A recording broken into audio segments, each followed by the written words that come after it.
Well, in this video, we are going to study about the international system of units. ये article number होगा 2.2 और इस topic में हम इंटरनेशनल सिस्टम ऑफ यूनिट्स के बारे में ही डिस्कस करेंगे.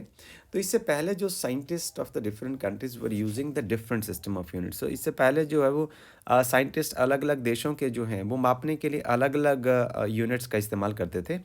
और 3 सच सिस्टम ऑफ यूनिट्स, उसमें से 3 सिस्टम ऑफ यूनिट्स जो तो मोस्ट पॉपुलर थे. एक CGS system of units, FPS system of units और MKS system of units. Right.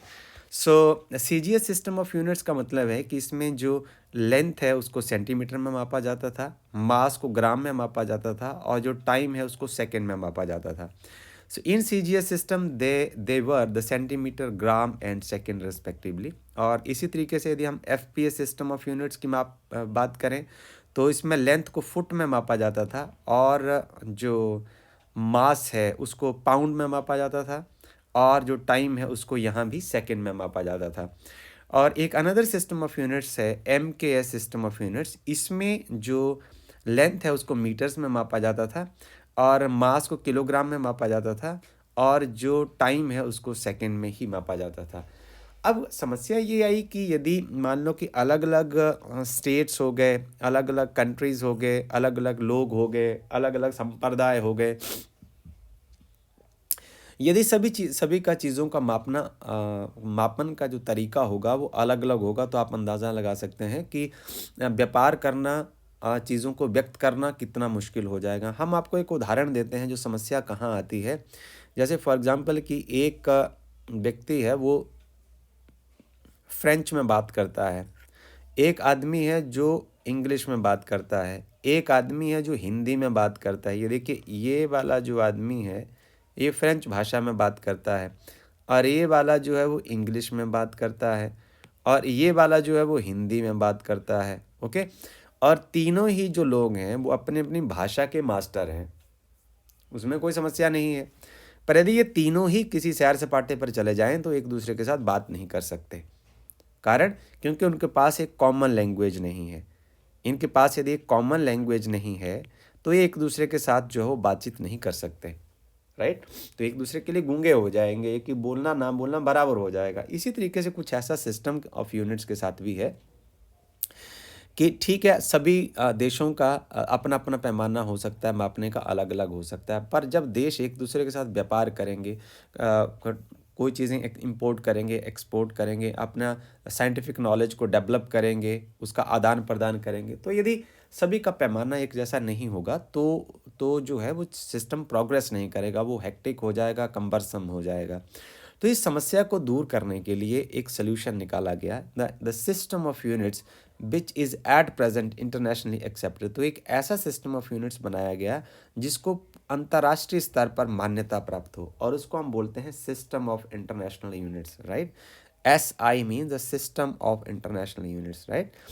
The SI with the standard scheme of symbols. इसमें कुछ एक symbols दिए गए, units दिए गए और abbreviations दी गई, developed by the Bureau of International Weight and Measures.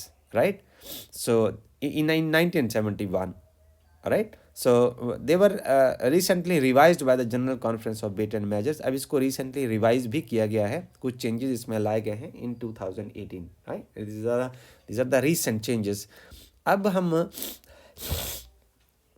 अपनी चर्चा को जारी रखते हैं कि in a system of international units का फ़ायदा क्या है.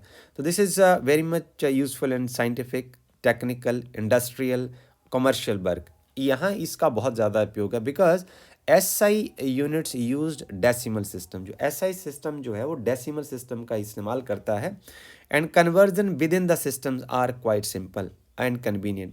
जब हम सिस्टम इन यूनिट्स को एक दूसरे के बीच में कन्वर्ट करते हैं तो ये काफ़ी आसान रहता है. इसके हम आपको एग्जांपल कराएंगे, न्यूमेरिकल प्रॉब्लम हम सॉल्व कराएंगे, तब आपको पता चलेगा कि यदि हम जो CGS, FPS और MKS की जगह यदि हम SI सिस्टम ऑफ यूनिट्स का इस्तेमाल करते हैं तो हमें कितना फ़ायदा होने वाला है कैलकुलेशन करने में, चीज़ों को एक्सप्रेस करने में, नोटेशन बनाने में. तो काफ़ी चीज़ें जो है वो आसान होंगी.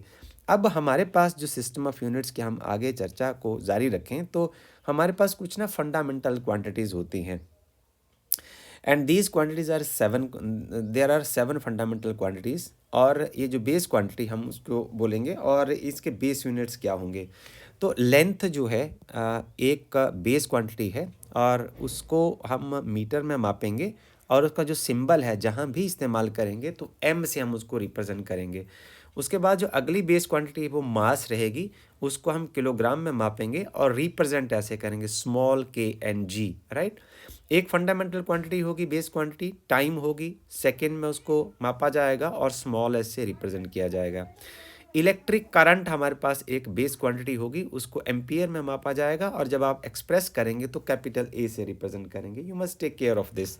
एक थर्मोडायनामिक टेम्परेचर है, उसको केल्विन में मापा जाएगा और कैपिटल के में लिखा जाएगा। ये स्मॉल और कैपिटल का आपने ध्यान रखना है रिप्रेजेंटेशन के टाइम। और एक अमाउंट ऑफ सब्सटेंस है, इसको मोल में मापा जाएगा, और लिखते टाइम जब आप यूनिट्स को एक्सप्रेस करेंगे तो MOL से रिप्रेजेंट किया जाएगा। और लाइमिनस इंटेंसिटी की जहाँ तक बात है, उसको कैंडला में मापा जाएगा और CD से लिखा जाएगा। तो ये हमारी जो 7 बेस क्वांटिटीज़ हैं, राइट।